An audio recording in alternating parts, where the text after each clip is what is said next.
उजनीच्या पाणलोट क्षेत्रामध्ये प्रवास करणारी बोट काल वाऱ्यामुळे उलटली आणि त्यामधले 7 पैकी 6 प्रवासी जे आहेत ते बुडाले आहेत। त्यातला एक प्रवासी पोहत बाहेर आल्यामुळे ही माहिती सगळ्यांना मिळाली आणि त्यानंतर बचाव कार्य काल संध्याकाळपासून रात्री 9 वाजेपर्यंत सुरू होतं।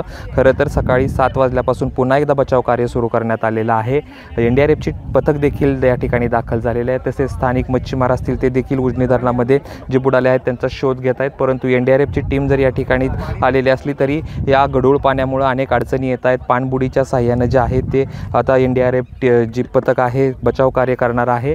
खरं तर गेल्या सकाळी 7 वाजल्यापासून हे बचाव कार्य एनडीआरएफ करत आहे, परंतु अनेक अडचणींना जे आहे ते तोंड त्यांना द्यावं लागतं आहे। खरं तर उजनी धरणाची पाण्याची पातळी खालावलेली आहे।